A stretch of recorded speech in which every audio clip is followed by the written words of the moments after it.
Estimados especialistas, quien les habla es Elizabeth Albines Quiroga, licenciada en Psicología. En esta oportunidad voy a tocar el tema intervenciones en familias de personas con TEAs y estrategias de apoyo para padres y cuidadores. Voy a compartir algunas diapositivas para un mejor entendimiento y una secuencia con ustedes. Permítame un momento, por favor. Perfecto. Entonces, comenzamos.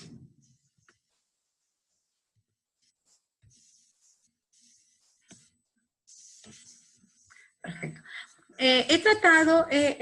Vamos a dividir la ponencia en dos partes, lo que es la intervención y lo que es la estrategia. Vamos a comenzar hablando por la intervención en familias de personas con TEA. Las personas con TEA son personas que viven y forman parte del sistema social comunitario, familiar, de un sistema escolar. También debemos nosotros recordar que la familia pasa a ser el principal y permanente apoyo del niño con TEA.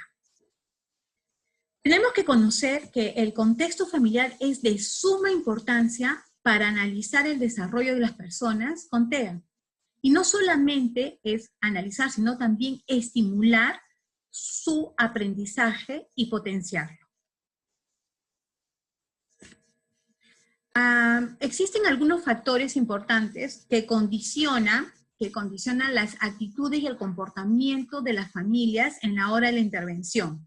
Es decir, ¿qué condiciona hacer una intervención? ¿Qué me está condicionando a mí? Entonces he puesto acá 4 características. ¿De qué va a depender la intervención? Primero, del modo en que los padres se enteran del diagnóstico. ¿Cómo afrontan el diagnóstico? Segundo, del nivel cultural para yo poder dirigirme hacia ellos y poder ver en qué nivel están, en un nivel primario, un nivel secundario, un nivel técnico o un nivel superior. En base a esto, yo voy a poder dirigirme a los padres y focalizar y enfatizar la intervención y la estrategia que posteriormente voy a trabajar. Pero también tengo que ver su nivel económico. Esto es algo muy importante, el nivel socioeconómico que viene con la familia, ¿no? Y los recursos de asesoramiento que va a llevar. Entonces, ¿de qué va a depender toda la intervención de estos 4 factores? De cómo yo acojo a esta familia, de cómo yo voy a tratar de llevar un camino con ellos, pero para eso tengo que ver justamente estas cuatro, pero sí, actitudes que vienen los padres antes de una intervención, frente a una intervención, perdón. ¿Qué más podemos nosotros ver? En la intervención debemos considerar siempre a la familia en conjunto para hacer una adecuada intervención con los niños. Pero no solamente trabajamos con la familia, ¿no? Es decir, trabajamos con toda la familia, pero trabajamos con los padres. Pero también debemos tomar una atención fundamental y prioridad, se podría decir, trabajar con los hermanos. Hay muchos hermanos que a veces afrontan este diagnóstico de una manera muy pasiva. Otros son muy reservados, otros rechazan al hermano. Entonces también debe haber una intervención de forma individual hacia los hermanos. Es recomendable, ¿no? Ahora, cuando la familia ingresa, cuando la familia necesita la intervención, ¿cuáles son las fases que nosotros podemos observar cuando los padres llegan? Entonces, hay una la primera fase es una fase de shock, es decir, se caracteriza por la conmoción o el bloqueo hacia el diagnóstico. No quieren saber nada, absolutamente nada del diagnóstico, ni quieren escuchar a nadie, se bloquean totalmente.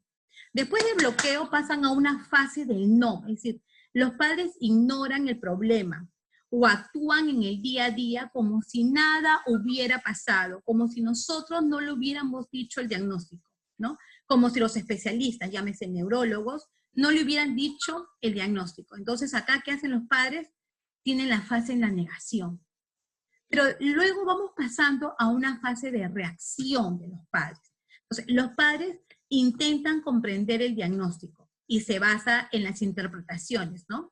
Ellos mismos hacen sus propias interpretaciones y ya comienzan a reaccionar. Pero acá podemos ver un ejemplo que nos pasa siempre, un ejemplo cotidiano. que los padres a veces no asumen que el niño tiene algún problema. ¿Y qué es lo que dicen frecuentemente? Frecuentemente los padres suelen decir, no, lo que pasa es que no mira porque todavía está chiquito. Lo que pasa es que todavía no habla porque está muy engreído. O también suelen decir, no, yo era así. Cuando era niño, yo era así como mi hijito. Pero no te preocupes, eso va a pasar. Todavía están en una fase que todavía no están asumiendo el diagnóstico. Pero al final hay una fase de adaptación y orientación. Y esta es la fase que nosotros también tenemos que dar un adecuado soporte. Es una fase más realista donde entran los padres, ¿no? Más realista. Es algo más centrado en lo que se debe hacer en torno a las necesidades del hijo. Y en la mejor ayuda que nosotros como profesionales y especialistas le podemos ofrecer a cada uno, a cada familia que vive. Entonces, qué importante es saber nosotros detectar en qué fase viene la familia para poderle darle una adecuada orientación y una ayuda. Cuando nosotros orientamos a los padres y sabemos en qué fase ya están los padres y le damos una orientación, también necesitamos nosotros informarle de las necesidades del niño. Debemos recalcar siempre de estas necesidades. El niño con TEA, ¿no?, implica muchas más necesidades y demandas de apoyo que otro niño o un hermanito que está dentro del entorno familiar. Entonces, el niño con TEA necesita más apoyo, ¿no? Porque él debe superar mucho más situaciones difíciles. Además de mayor trastorno del espectro autista, es mayor el tiempo y mayor la extensión que le vamos a dedicar.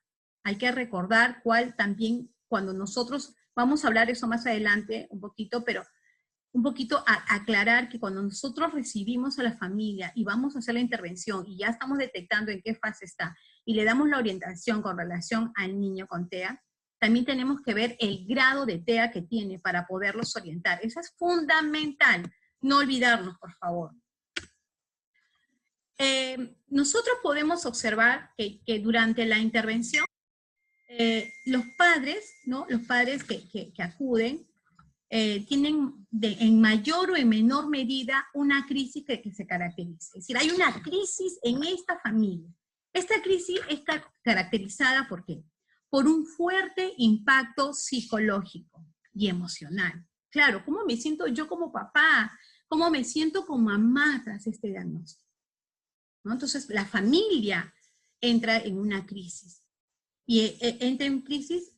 ¿Y después qué pasa? Va todo a un proceso de adaptación y redireccionar el funcionamiento de mi familia. ¿Cómo organizo yo a mi familia?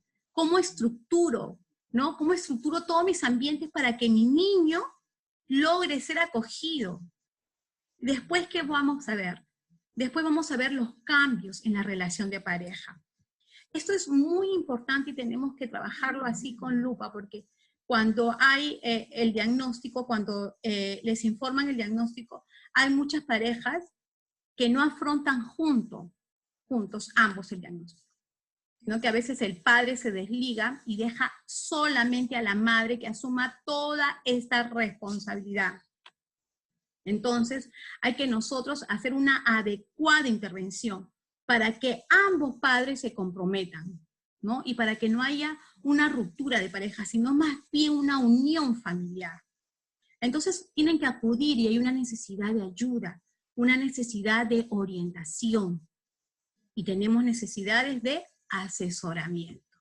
Pero un asesoramiento adecuado, un asesoramiento con objetivos, tantos específicos como un objetivo fundamental y general.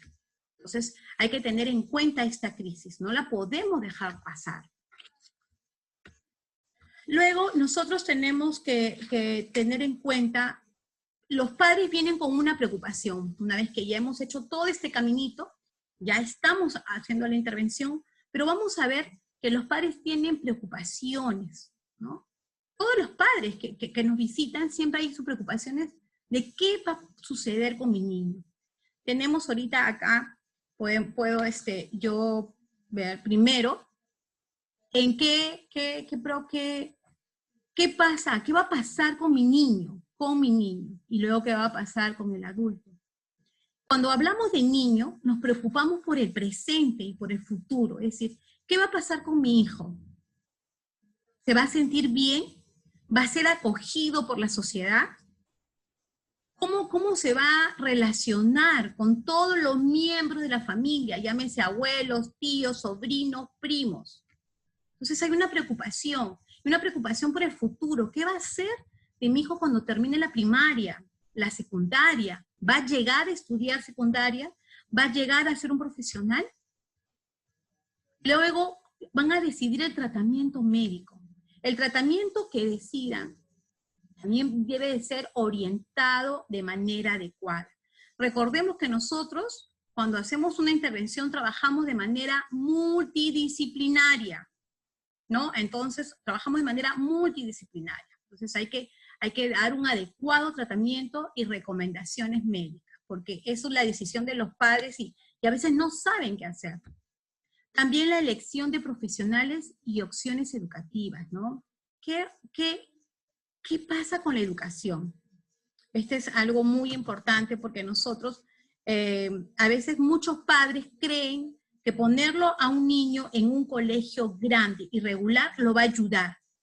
Esto no es así.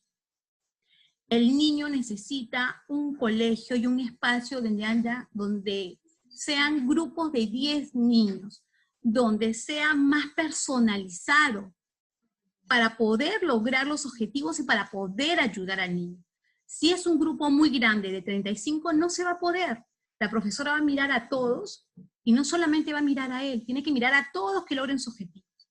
Entonces es recomendable poner al niño en un espacio más personalizado, ¿no? Y también los padres se preocupan porque va a haber más aumento de dedicación, más aumento de qué tengo que hacer en la mañana, qué tengo que hacer en la tarde, ¿no? Entonces hay un aumento de dedicación hacia este niño. Pero debemos recordar que la dedicación no solamente es la función que va a cumplir la madre, sino también el padre y todos los del entorno de la familia, del menor. Algo que los padres siempre están preocupados es los gastos que va a generar, ¿no? La terapia de lenguaje, la terapia emocional, la intervención que le vamos a dar, ¿no? La terapia ocupacional.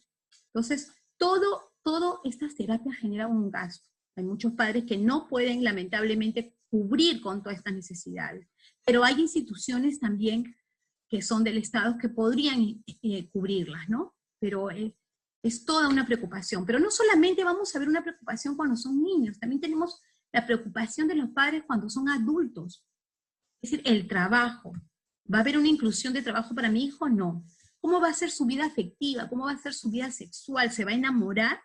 ¿Va a poder casarse? ¿Va a poder tener una familia? ¿O no? ¿Cómo va a ser su hogar? ¿Cómo va a ser cuando yo me vaya y no esté con mi hijo? ¿Qué va a ser de él? ¿Va a tener una participación social? ¿Va a poder autovalerse él mismo? Entonces, todas estas interrogantes siempre en una intervención se dan, ¿no?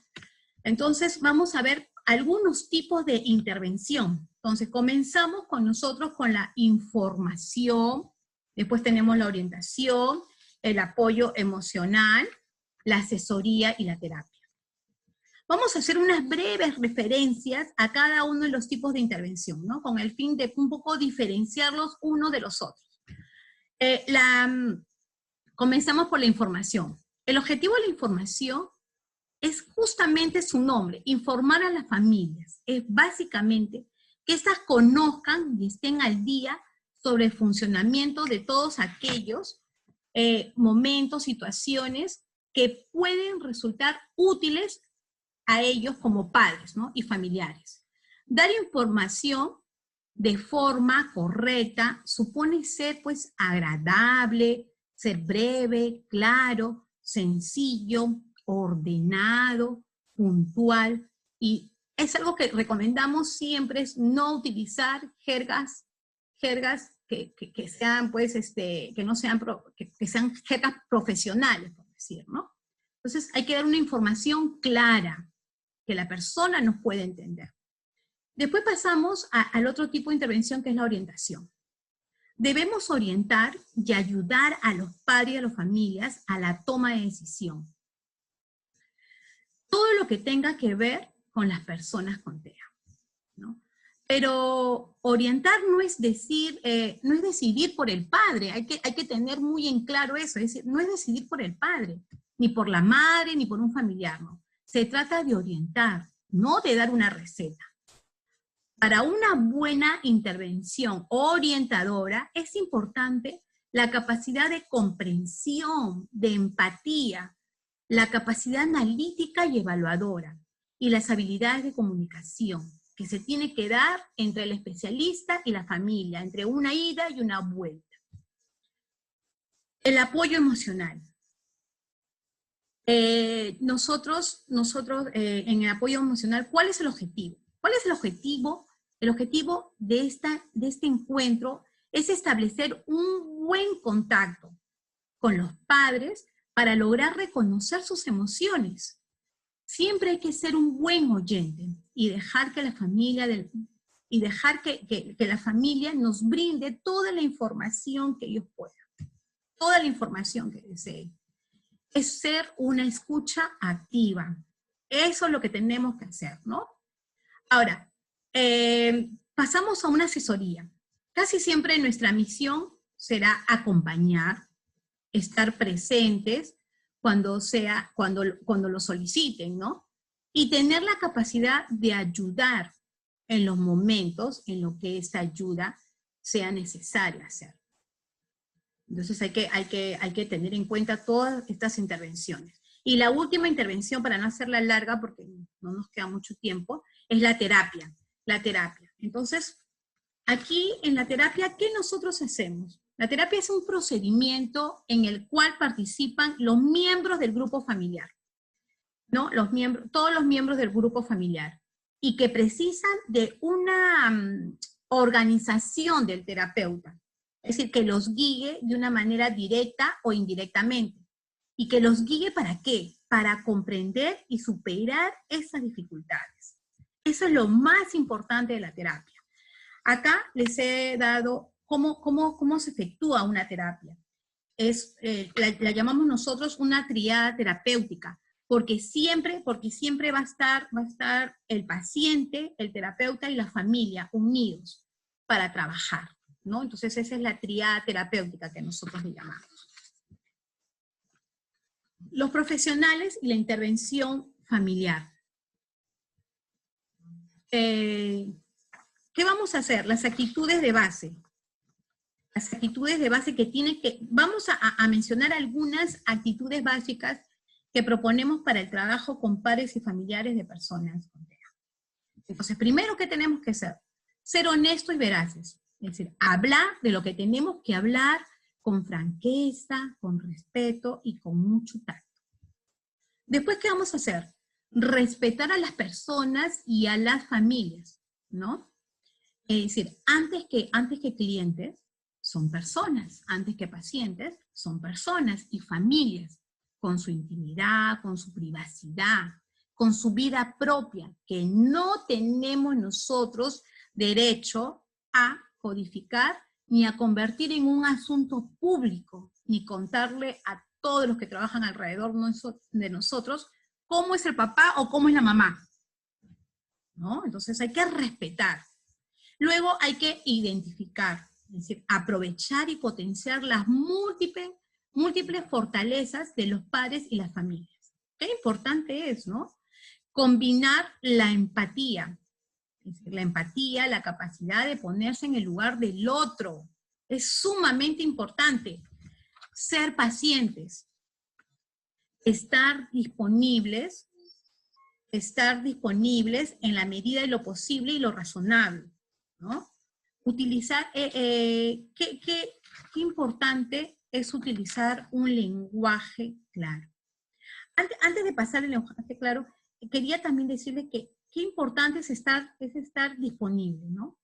En la medida de lo posible y lo razonable, hay a veces vivencias que tenemos que trabajar y que a veces no podemos, o que el horario se nos complicó o que de repente el paciente, la familia se demoró y no vino a la hora adecuada y teníamos que atender en ese momento ya a otra familia. Y muchas veces nosotros le decimos, vuelva usted mañana, ¿no? Vuelva usted mañana, no te preocupes.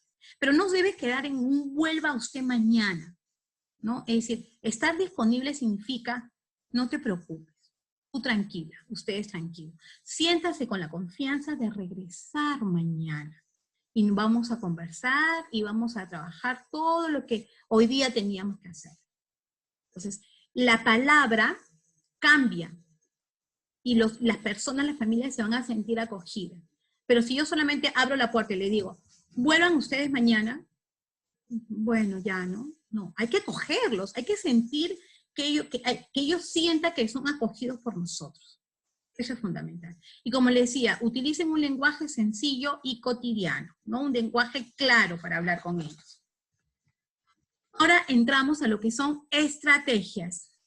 Estrategias de apoyo para padres y cuidadores. Entonces, tenemos varias estrategias. Primero nosotros antes de hacer una estrategia, tenemos que ver el nivel de autismo que tiene el menor. Si es de alto funcionamiento, si es de un trastorno generalizado del desarrollo, o si es un autismo severo, ¿no? Para poder nosotros plantearnos unas estrategias adecuadas, con objetivos claros. Pero después del nivel de autismo tenemos que ver el diagnóstico a línea base. ¿Qué vamos a ver en el diagnóstico? Vamos a ver cuántos son en la familia, cuál es su nivel de instrucción, cuáles son sus ocupaciones, qué ideas manejan respecto al TEA, qué conocimientos tiene la familia con relación al TEA, qué expectativas tiene, cómo se organizan para atender al familiar con TEA, cómo se informan acerca de las necesidades, ¿no?, que tiene el niño, con qué recursos cuentan, qué apoyo reciben, cuál es la dinámica que le han propuesto. Entonces, qué importante es tener toda esta gama, qué importante es tener toda esta gama de interrogantes para poder nosotros tener un perfil adecuado y en base a eso trabajar. Las respuestas, sin duda, arrojan un diagnóstico del terreno donde se requiere intervenir. Pero también vamos a tener una entrevista de antes, durante y después. Es decir, ¿qué vamos a observar en esta entrevista? En el antes vamos a establecer con claridad el propósito de nuestra entrevista. Vamos a preparar los temas para trabajar y las propuestas que vamos a realizar, ¿no? Durante vamos a recibir con amabilidad y calidez a esta familia. Vamos a establecer claramente el propósito de la reunión, como le decía, objetivos claros, dirigirse a ellos con respeto. Eso todo va a suceder durante la intervención, ¿no? Después, ¿qué va a pasar después? Después nosotros tenemos que hacer como un reciclado de toda la información, redactar toda la información, las conclusiones de la reunión, y enviar notas a los padres con las conclusiones, los acuerdos tomados para que los padres se acuerden, ¿no? Y realizar un seguimiento. Eso es lo que nosotros tenemos que hacer. Ahora, dentro de las estrategias tenemos las estrategias relacionadas con la familia y el hogar, relacionadas al colegio, relacionadas al nivel social. Todas estas estrategias van a reforzar el contacto visual. Siempre vamos a tener como prioridad reforzar el contacto visual. Entonces, dentro de las estrategias, hay estrategias a nivel de familia y hogar. La organización y la estructuración de las actividades del menor. Dentro del hogar, ¿cómo voy a estructurar su horario de actividades? ¿Cómo voy a trabajar las conductas positivas? ¿Cómo voy a mantener una buena relación dentro del entorno familiar con los padres, los hermanos, los tíos o los abuelitos si ven en casa? ¿Cómo voy a distribuir equilibradamente la responsabilidad, como les decía antes, entre ambos padres, ¿no? Y voy a trabajar las conductas y acciones de anticipación. Siempre tengo que anticipar al niño lo que voy a hacer. Si quiero sacarlo al parque, le voy a decir con anticipación o mediante una foto que después de comer nos vamos a ir al parque. Ahora, estrategias a nivel de colegio. Hay estrategias. ¿Qué vamos a hacer? Vamos a trabajar a nivel de aprendizaje, Vamos a trabajar a nivel de lenguaje, de motricidad, a nivel de ocupacional. Vamos a incrementar la intención hacia los otros, la mirada. Vamos a trabajar las conductas y las acciones de anticipación, como les mencionaba anteriormente. Y vamos a enseñar a través de juego el que aprenda a compartir, el que espere su turno, el ida y vuelta, que va a ser un poco difícil, pero poco a poco lo vamos a poder ir logrando. A nivel social, ¿qué vamos a trabajar? Vamos a promover la respuesta social, sacarlo afuera, que juegue. Lamentablemente por la coyuntura que estamos, todos los niños ahorita están en casa. Pero logremos que todo esto pase y puedan ellos también salir. Y promover la respuesta social. Interactuar a través del juego, ¿no? Incrementar la atención hacia los otros. Ahora, todo esto, ¿qué nos va a permitir? Nos va a permitir aprender a conocer. Es necesario poner en contacto a los niños y a las niñas con el conocimiento. Nos va a aprender a hacer. Para ello los niños y las niñas han de aprender desde dos vertientes, que es la social y la individual. Después aprender a hacer. Un niño aprende a desarrollar habilidades y destrezas. Y después vivir en comunidad. Qué importante es todo esto. Es decir, todo lo vamos a lograr, vamos a tratar de lograr todo esto mediante todas las estrategias que nosotros planteamos. Ahora les voy a mostrar con mucho cariño un video que les he preparado para ustedes. Espero que me alcance el tiempo, por favor.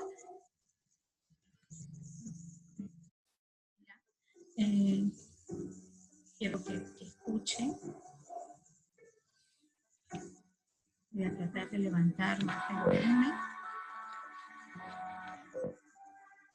Todo niño con autismo debe ser feliz y brincando por la vida, acompañado de muchas personas que le den el apoyo. Pero ¿qué pasa cuando abre una puerta? ¿Qué pasa? Es como nosotros o como él viene a una intervención, ¿no?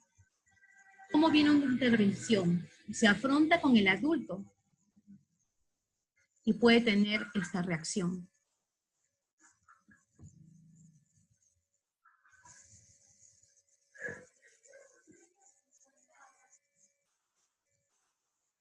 Lamentablemente puede ser ignorado por nosotros, no comprendido y sobre todo no leído, porque hay muchas personas que no saben cuál es el diagnóstico, cuáles son sus características de un niño con autismo.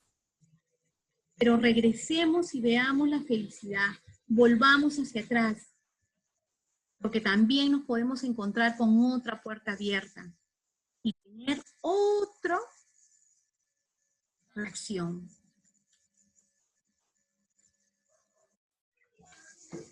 Eso, cuando le vamos a brindar nuestra ayuda, de una buena intervención y adecuada estrategia, dependerá la felicidad del menor. En tu reflejo está el cambio. Hagámoslo. Todo se puede en esta vida. Hagamos una buena intervención y adecuadas estrategias. Y no cerremos las puertas.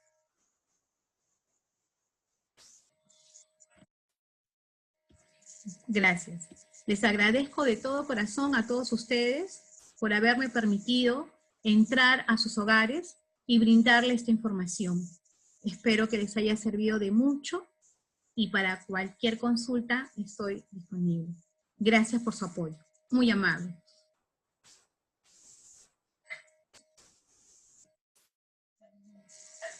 Gracias.